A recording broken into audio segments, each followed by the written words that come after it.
Speaking Task 1.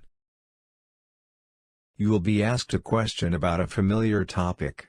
You will then have 15 seconds to prepare your response, and 45 seconds to speak. Do you think that parents should be allowed to educate their children at home, or should they be required to send children to school outside the home? Support your answer. Prepare your response after the beep.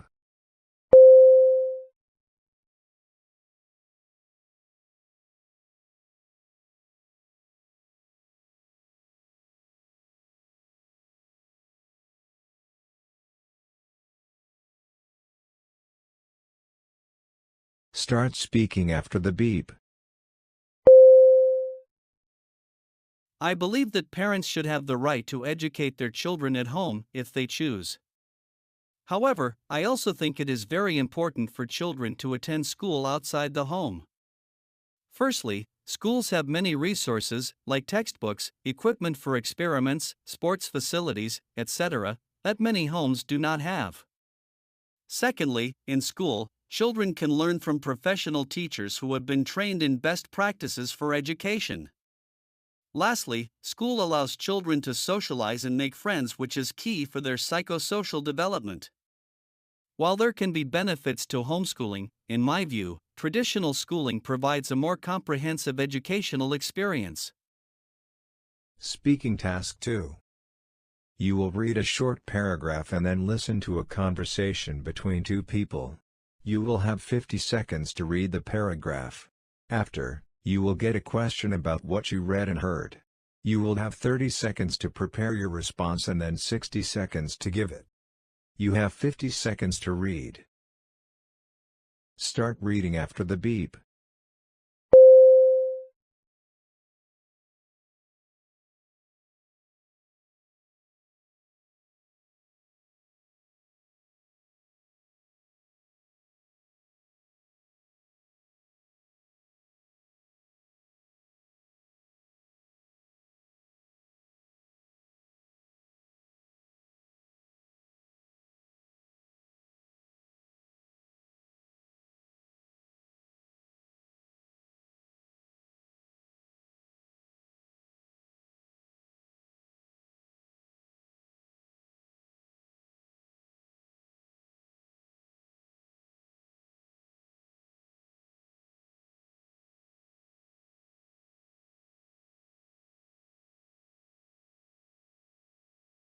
Now listen to the conversation between two people. Hey, did you see that announcement about the parking fee hike?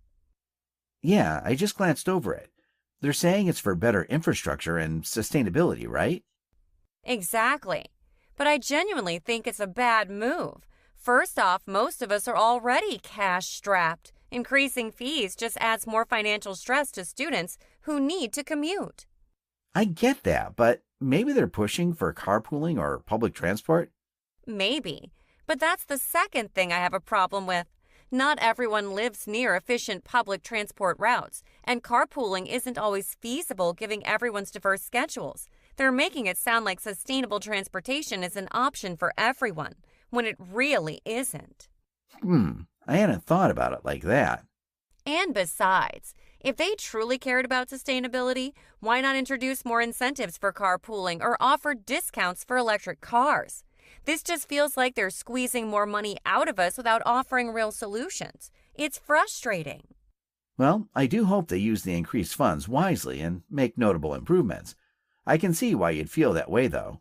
Thanks for understanding. I just wish the university would be more thoughtful in their decisions sometimes. What does the female student think about the parking fee increase? Prepare your response after the beep.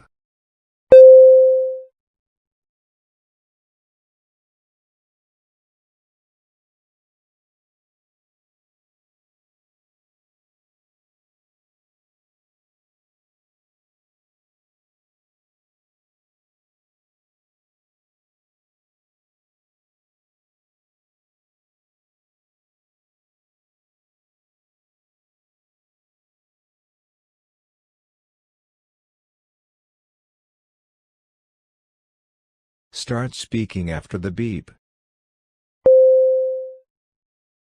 The female student is clearly dissatisfied with the university's decision to increase parking fees.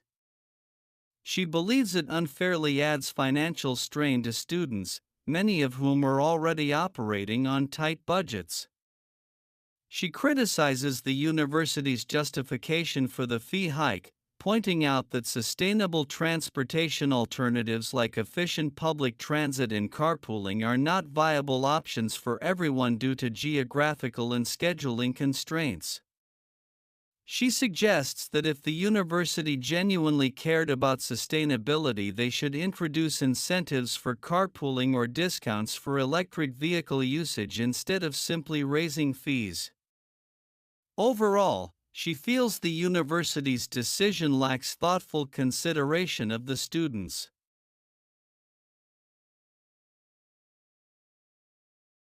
Speaking Task 3.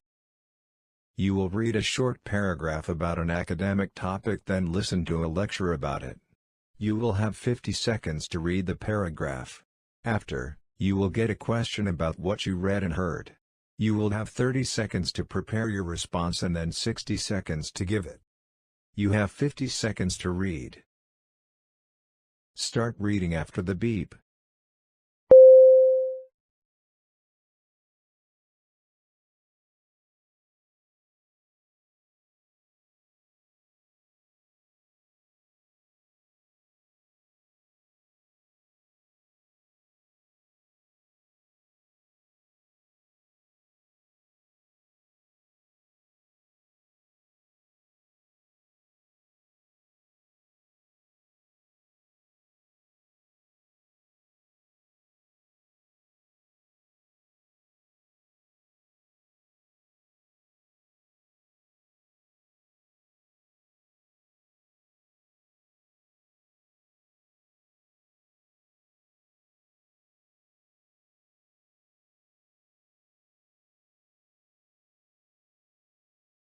Now listen to the lecture. Derived from the term biophilia, which refers to the innate human attraction to nature and living systems, biophilic design marries architectural principles with natural elements, fostering profound connections between inhabitants and their environment. As workspaces evolve, this design strategy is transforming how we conceptualize and interact with our professional surroundings. Integrating biophilic elements goes beyond merely placing plants around an office. It's about crafting spaces that echo nature's patterns, textures, and rhythms. Studies have indicated that exposure to natural elements in workspaces can reduce stress, enhance creativity, and boost productivity. Consider a state-of-the-art office building with an expansive atrium filled with mature trees and flowing water features. Employees working in such an environment not only enjoy scenic views, but also experience the calming ambiance nature provides. The building optimizes natural light through clever design, minimizing reliance on artificial sources, and thus enhancing mood and focus. Another workspace embraces biophilic principles by integrating not just indoor plants and wooden structures, but also a rooftop garden. This space allows employees to step out, breathe fresh air, and work or take breaks amid greenery, blurring the lines between indoors and outdoors. How does biophilic design contribute to the well-being and productivity of employees in modern workspaces? Use points and examples from the lecture. Prepare your response after the beep.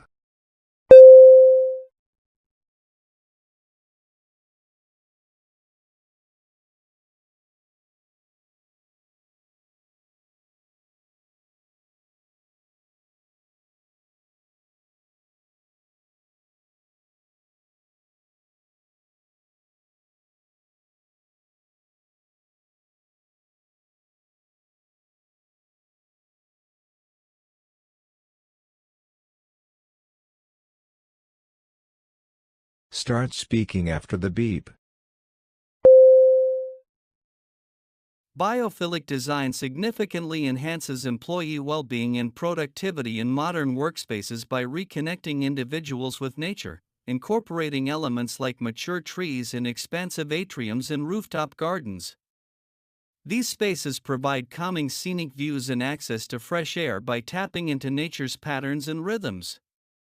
Stress levels are reduced, fostering a tranquil atmosphere that bolsters creativity and focus. The strategic use of natural light further elevates mood and reduces reliance on artificial lighting, contributing to an overall sense of well-being. Consequently, employees find themselves in a more rejuvenated and motivated environment, leading to improved performance.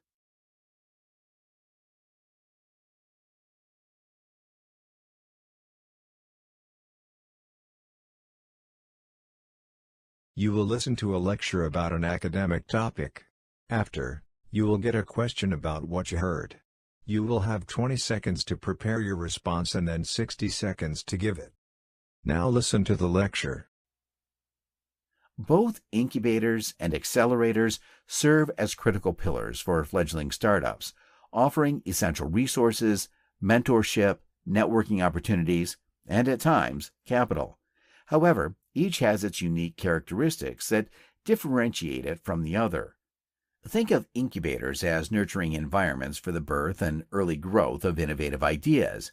They primarily support startups in their formative stages, helping entrepreneurs flesh out their ideas and establish a solid foundation. Offering facilities such as workspaces, expert mentorship, and basic training, they ensure the initial viability and sustainability of a startup. The incubation period is often flexible, allowing startups to grow at their own pace, sometimes over extended durations.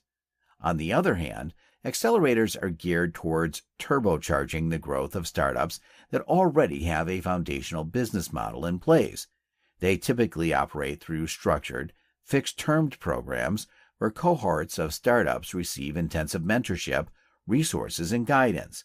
These programs culminate in events where startups showcase their progress, often pitching to a discerning audience that could include potential investors or partners. The essence of an accelerator is its time-bound nature, pressing startups to evolve rapidly within set timelines. To visualize the difference, imagine planting a seed. An incubator would provide the right soil, light, and environment for the seed to sprout and become a young plant. An accelerator, in contrast, would be like a growth formula given to an already sprouted plant, enabling it to grow taller and stronger in a shorter span. How do business incubators and accelerators contribute to the growth and development of startups? Prepare your response after the beep.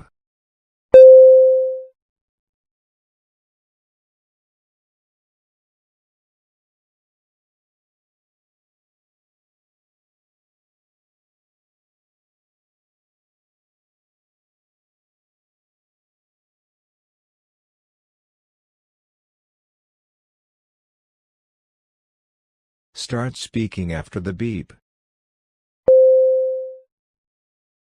Business incubators and accelerators play pivotal roles in nurturing and fast-tracking the growth of startups. Incubators offer a supportive environment for startups in their initial stages, providing essential resources such as workspaces, mentorship, and basic training to ensure the viability and sustainability of budding ideas. They focus on establishing a strong foundation, allowing startups to develop at their own pace. On the other hand, accelerators are designed to propel the growth of more established startups. They run time-bound structured programs offering intensive mentorship and resources, culminating in pitch events to showcase progress. These platforms collectively contribute to startup development by offering tailored support, expert guidance, and vital resources, ensuring startups not only survive, but thrive.